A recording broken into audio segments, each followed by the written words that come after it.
I'm going to tell you a story from my time in prison.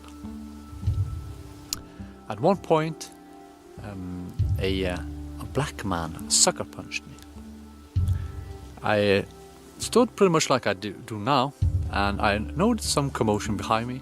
I turned around to see what was happening, and a guy just punched me. My whole jaw broke in two places. I could feel it, and he continued attacking me. So I blocked his punches and took his arm, took him by the neck and threw him to the ground, thinking that the use of minimal force was necessary because I was in prison and the prison authorities are not treating people who use violence very well. And so I used minimal force. Took him, held him by his neck, and that way neutralized the threat. Then the guards came, they told me to let go of him, and I did. My whole face looked like, my whole head looked like a pear. The jaw was broken, I was bleeding from my mouth. And they handcuffed me on my back. And then 6 male guards escorted me to the isolation block. And the black guy who attacked me was taken hand of by one female guard who held him caringly around his shoulder and asked if he was okay. And she escorted him away. And whilst doing so, he was threatening me and expressing how he was going to rip out my eyes and kill me. But the first lieutenant, or actually the sergeant who showed up, wrote in his report that I had mistreated this black man so badly that his head had started to bleed.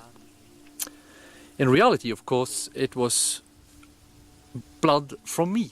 I held him, and whilst I held him, my mouth was bleeding into his hair. And 2 guards looked upon the whole incident from the beginning, as well as 10 other prisoners. And what did the police do? What did the Norwegian police do? They started to interview every single person in the prison, trying to find evidence of racism. And you might wonder, you might think that, well, that's just the black guy attacked the white guy for no reason whatsoever. But no, they were investigating to find racism from me.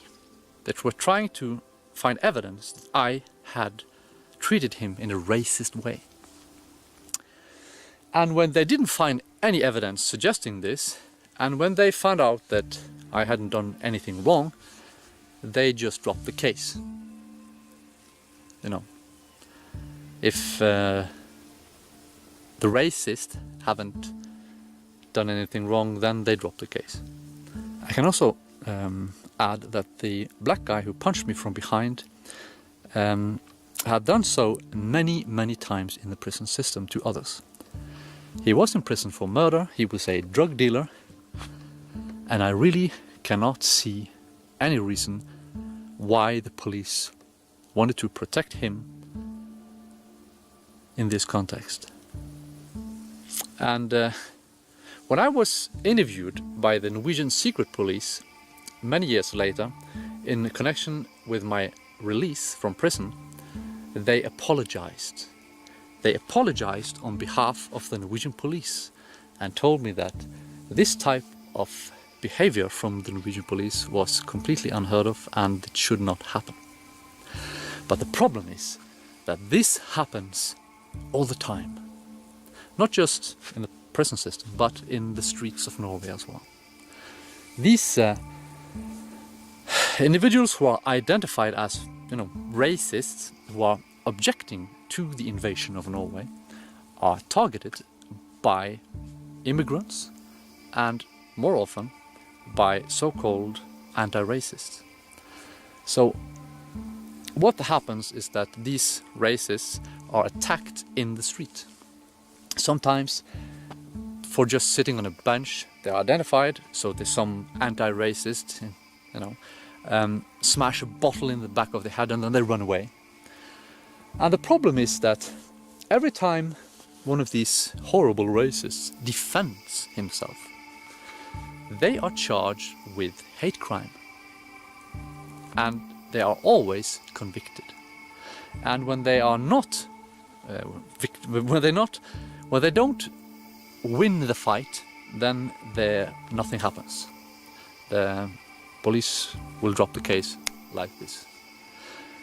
And this contributes to the hate crime statistics.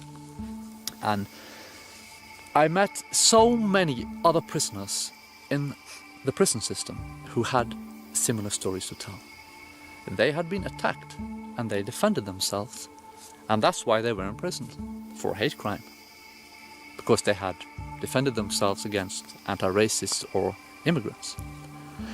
And in all the prisons I were in, I met these individuals, and I am so happy today that I did not use more force than I needed when I defended myself, because if I had, I would have been given another prison term for hate crime.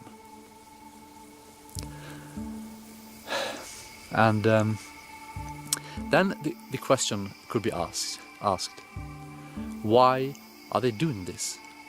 Why are they fabricating so-called hate crime and actually themselves physically attacking people who disagree with them?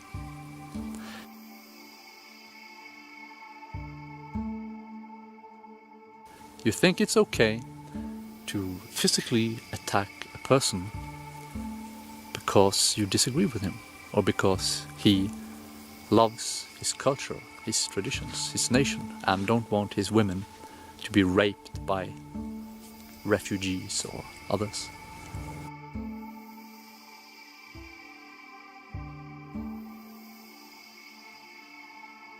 Why is it happening? And why don't they tell us anything about it in the media? You find out. Thanks for watching. Bye bye.